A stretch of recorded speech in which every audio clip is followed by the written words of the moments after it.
Today's presentation, we are going to be talking specifically about CAD, PLM, bill of material transformation for Acumatica. All right, so let's talk about what we do. Over on the left, we've got a representation of our CAD application. So in CAD, you're designing parts. You're designing things like bicycles, for example. And in CAD, you have basically this bill of material that's got all the different parts that make up the bicycle. Here's the problem. We're designing, we're revising all of these products in CAD, but we're not manufacturing in CAD. We're manufacturing in our ERP system, right? Which in this case is Acumatica. So over on the right, what we need is not the components. We need them organized properly into an indented bill of material. But even more so than that, it's not just about the bill of material. We need labor operations. We need to know, are we assembling this? Are we going to drill? Are we going to coat or plate something? What's actually happening to this bill of material as it goes through the manufacturing process? We also need that additional layer of data that's missing. Things like manufacturing cycle times, machine run times, setup times, scrap percentages. These are things that, take time for us to enter into our ERP systems. Not to mention the fact that I could be designing a part, creating a bill of material in my CAD system, and those parts may not even exist in my ERP. So we need some mechanism, some tool like CADTalk to be able to automate the creation of those items and inventory records within the Acumatica platform. We also need an application that can select the correct warehouse if we're multi-warehouse, select the appropriate vendor for all my purchased items. And I want this to be done fast, right, efficiently and predictable so that I don't have to have data entry errors. With CADTalk, we can do this. We can do this leveraging artificial intelligence and some complex rules that we make very simple. And we can literally take this process down from hours to minutes. Some companies we work with, it was taking days. And again, we're taking them down to minutes. And we're going to show you how we do that here today. From a integration standpoint, on the bottom, you're going to see a sample. This is by no means an extensive list, but these are some of the more popular CAD, PLM, PDM integrations that we maintain. There's about 30 plus of these at this count. So if you do not see your system here, do not fret, do not worry. Good chance we've got it, and if we don't, we can build it in a couple weeks. So just let us know if you don't see it here. Couple points real quick on supported applications with the sale and the licensing of the product. We do maintain these integrations. They're not one-offs. We're not a small company. As Acumatica releases new versions of software, we're going to test and make sure that our product is compatible. The same with Jazz with their updates on the manufacturing side. And then from the CAD perspective, it's the same thing, right? If any of these major CAD vendors or products have a major change in their architecture or their bill of material structure, we're going to maintain that. And we're going to ensure as part of your maintenance support plan that your integration continues to function as designed going forward. So our value proposition is pretty simple. We help you get stuff done a lot faster. How much faster? About 80% faster. And how do we do that? It's by completely automating or semi-automating the transformation of the bill of material, items, and routing information from CAD into your Acumatica application. Let's think about this. I want to take one step back here and talk about the bill of material. A lot of people don't understand the importance of the bill. Engineers certainly do. And if you're IT, you may not fully appreciate it as well. So I think it's worthwhile to take a step back and really look at it. If I'm designing a part in CAD and I get one of those parts wrong, maybe it's even the right part, but it's the wrong revision of that part. Or maybe it's a similar part. Maybe it was the stainless steel version of that part instead of the more generic product made out of a less expensive material. Those implications can be pretty catastrophic if we look at the trickle-down effect. It can affect our scheduling. We have the wrong products, so we can't schedule because we don't have the pieces here to actually finish the assemblies. It's certainly going to impact our purchasing. We're going to potentially buy the wrong product, then have to have rush orders to get the right product here. And then what do we do with the wrong product? Do we rework it? Do we ship it back for a credit if we're even allowed to do that? Do we have to eat the cost? Production planning, that'll trickle down into your labor planning as well and your machine and resource planning. So there's some impact there. Quality, if I'm using the wrong rev of a product, it's going to impact product quality, and that can even trickle down further into my customer sat. If I have quality issues, I could be losing big accounts over this. Costing, I just gave you that example. If we have a very expensive part that's very similar and we accidentally put it onto a bill of material and move that into Acumatica to start manufacturing, and all of a sudden we're using the stainless steel part, that costs $20 each, as opposed to the generic part that's maybe 10. We've just doubled our cost on that bill of material item. So now we got to go, even if we use the right products, the costing inside is all screwed up. We have to go fix that. And I know you've all had to do that, and it's not a fun process at all. So the bill of material is pretty important. One piece that we're not going to demonstrate today, but it's worth mentioning, we have a module we call Design for Manufacturing. And what it allows you to do is to access Acumatica and Jazz data from within the CAD application. So you may want to see stocking levels for a particular item, maybe attributes of a particular item, rev levels, descriptions, all kinds of information. You can do this from within CAD without having to leave CAD and go into Acumatica. So it makes the process of building or designing to manufacturing so much easier and cleaner because you're not bouncing between applications. So, we're trying to do that validation up front to make sure that we have everything right as we're doing the initial design. And these are just a couple screenshots of what that design for manufacturing process looks like. This is an example within Solidworks. You'll see the CADTalk DFM settings up here. And then from here, you'll actually see some of the data from your ERP system, being Acumatica, coming in directly into the Solidworks interface via CADTalk DFM. All right, so I've done enough talking. Let's go into a demonstration, and I'm going to show you guys actually how this works. Actually, I'm going to have Jeff do that. So sit back, relax, and enjoy. So before we begin, a little bit about CADTalk. CADTalk is a CAD to ERP integration, specifically CAD to Acumatica in this regard.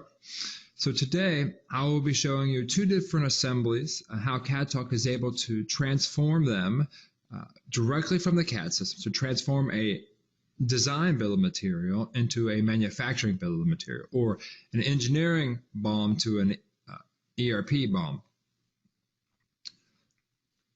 So as it's on the screen, you see the gear train assembly. Today I'm going to be using SolidWorks, and I have a small assembly, a gear train. It's multiple levels, but a relatively small assembly.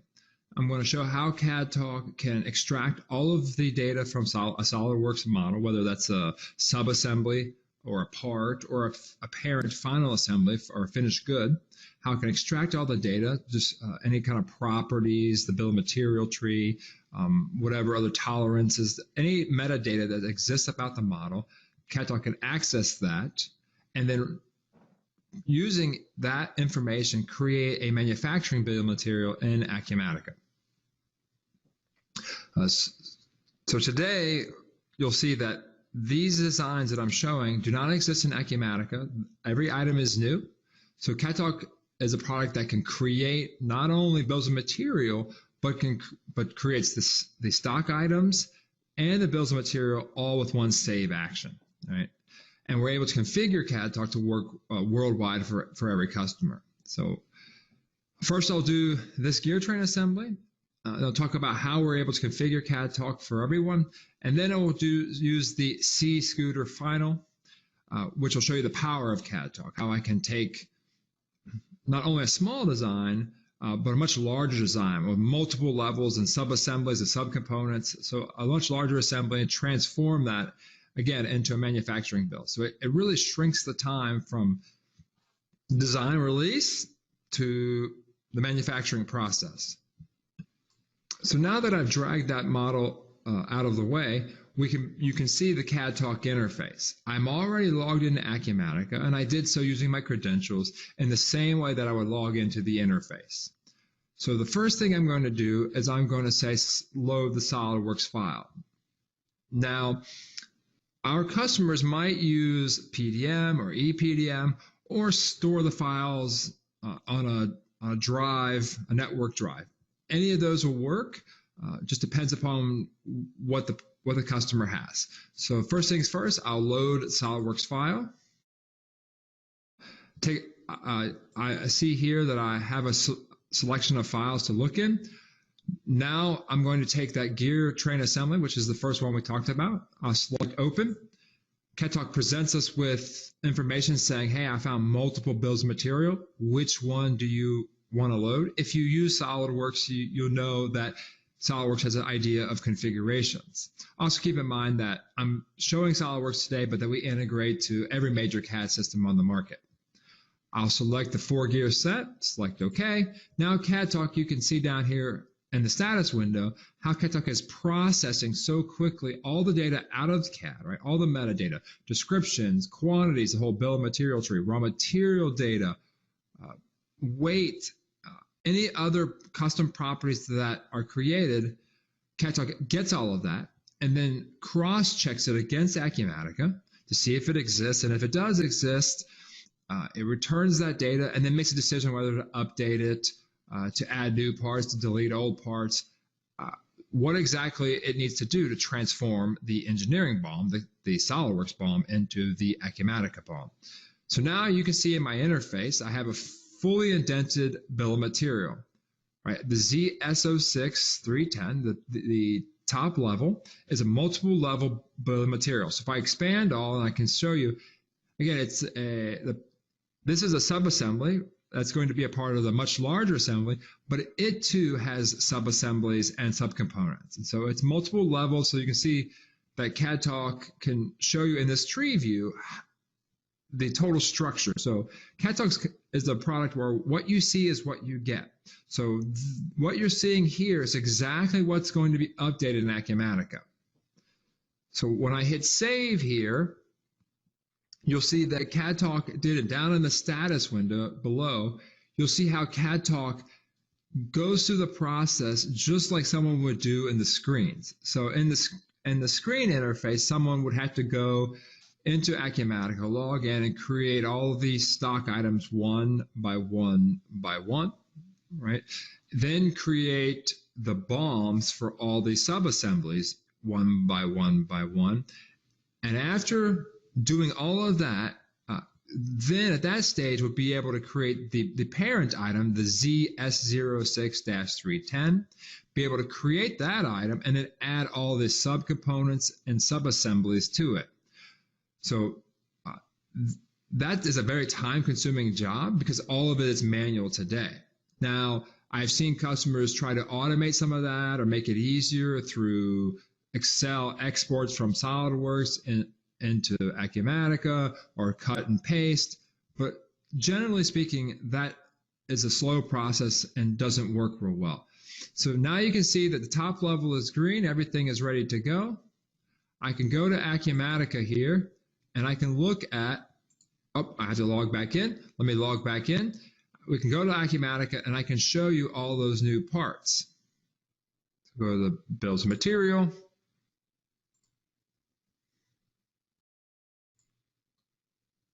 And here you see the ZSO6 products, right? So each of those items has been created.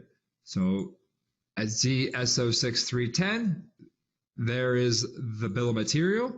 And I can load that up and show you in the interface the fully indented bill of material. So you can see there's the BOM ID, there's the item, there's the work center assembly, as well as all the parts and subassemblies associated with it. So CADTalk just that quickly was able to create everything from scratch. Now you might ask, well, how does CADTalk do that? How is CADTalk able to create all of those parts that quickly? how does it know what I'm doing? Well, we're able to do that through our property mappings. The property mappings is a unique technology that allows us to define how your models are set up, how your bills should look in Acumatica. So it allows us to create that transformation language, as it were, from CAD to ERP, from, in this case, Solidworks to Acumatica. And here you see I'm able to create these mappings for you. So when we sell CADTalk, when you purchase CADTalk, the beauty is you work with someone on my team in implementation that explains how we can automate the transfer of data, the truly transformation of data from CAD to ERP. So just to give you some examples, the description, I have a description mapping that pulls the description directly out of SolidWorks. So now this is a very simple mapping, but it helps to illustrate what we can do to automate the task of what normally would be like a copy and pasting or retyping from one system to another. So I can also have if-then logic. A very popular if-then logic would be, say, if an item is a new item to Acumatica, then I want you to update the description. Otherwise, keep the description the same.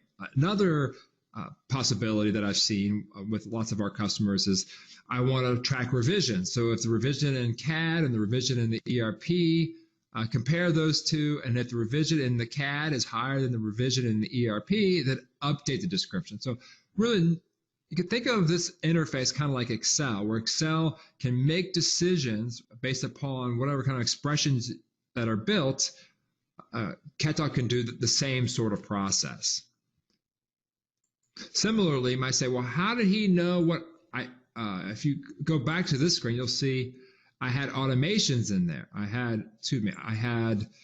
have this assembly operation, right? So how did I know to have that assembly operation? Well, I wrote a mapping in here that's based upon the logic in the model. So a lot of people ask, well, do I have to have operations in my model? And so, and in fact, it's no, you do not have to have operations in your model. You only have to have what's in the model today. So if you have data that's in there that's useful to you as a design engineer, then put that in there. And CADTalk can then make decisions based upon that data. So as you see here, CADTalk is adding an operation, an assembly operation. Here it is, right? Here's the assembly operation based upon some facts about the model. Well, the model says it has components. So we can look at a SolidWorks part and decide, well, is this an assembly or not? And if it's an assembly, we're going to automatically add the assembly operation. So CADTalk, even without data that's manually keyed into SolidWorks, we can still determine how that should look as far as operation goes. So those are some of the things that we can do. We can add raw materials, we can update runtimes, really whatever properties that exist on the BOM item, on the BOM in Acumatica, CADTalk can update those as well. So to show you the power of CADTalk, I'm going to load another SolidWorks file, that much larger assembly, that C-Do scooter. So I'll select C-Scooter Final, select Open, select the default, select OK. Now CADTalk is processing all of that information, right? So again, it's same thing before. Extracts all of that data, goes to Acumatica, see if it exists, and if it does, makes decisions on whether to update or not based upon those mappings that we showed you, and then presents in the interface, right, a proposed bill of material. Now CADTalk doesn't save anything in itself. It is a middleware product. So we should keep that in mind. So it's an in-between state. So it merges Acumatica data and CAD data and then provides a way in which our customers are able to then review the data and then make decisions about whether I need to update, whether I need to move parts around in the interface, what I need to do. So as you can see, again, I have a much larger bill of material, a lot of new parts. If I expand all, you can see I can drill down that now, and this is in this interface, you see I have a lot of red icons, but I also have some light ones with pluses and some green ones. So that tells me, hey, these are existing items, Right? We haven't changed them. They already exist in Acumatica, but the red ones are new. So not only can we create new stock codes from scratch, we can also add existing stock items in Acumatica onto the bill. So again, here's a fully indented bill of material with all the information that Acumatica needs that's ready to be saved, right? So now I can save this bill using the save button. And the same process is going to happen again. CADTalk is going to go through, create every single stock item first, update the description, update the item class, do whatever it needs to do in Acumatica. The easiest way to think about it is if someone were to go into Acumatica manually and do each of those tasks, that's what CADTalk does, but in a systematic or programmatic fashion in the background once you hit the save action. So it creates all the stock items first. It then creates all those sub-assembly bills of material. And then in the end, at the ZS06-100, it adds every subcomponent, every sub-assembly to that. And then when it's finished, we'll be able to see that in Acumatica, all complete and ready to go. So now once it's complete, it can be released to the shop floor. The guys can start making it. We can get it out the door. So we're really shortening the time from the finish of the engineering design to the release to the job floor. That's the time that's usually a bottleneck because the engineer has to do the design, and then as a result, someone has to input that bill. And what I've seen is that that's typically a manual process, and it could take days depending on the size of the bill. So the larger the bill, the longer it takes. So if you're creating lots of new items all the time, lots of new parts, new bills of material, this is where CADTalk really shines. So as you can see, CADTalk is still updating. And once we're finished, it'll show in the interface a completely indented bill of material. The top is green, and we see that this is ready to go. So if I go back to Acumatica and look for the ZS06310, again, go to the bills of material, look at the end, ZS06310, there it is. Again, a fully indented bill of material. Everything is complete. So that just gives you some of the idea on the power of CADTalk. As you can see, I think if you were to create all those items in Acumatica from scratch, you might take a little more than I think it was about 4 minutes that CADTalk took to do it. You know, and that's pretty impressive considering, you know, that's connecting all that data from CAD and moving it through the cloud, right? I mean, Acumatica's a cloud product. We're moving all that data up through the cloud, and we're doing it securely as well. So pretty impressive. Just a quick summary on CADTalk. I mean, pretty clear what we do. We improve that engineering and manufacturing handoff by about 80%. Help you eliminate really all those mistakes that you make in purchasing or erroneous data entry. We create items and select vendors. We calculate your manufacturing run times, create your manufacturing routings, and you're gonna get an ROI pretty quick, especially if you're doing any volume. If you have complex assemblies, you're doing a lot of revisions, a lot of new part introductions. ROI is gonna be a lot faster than 3 months.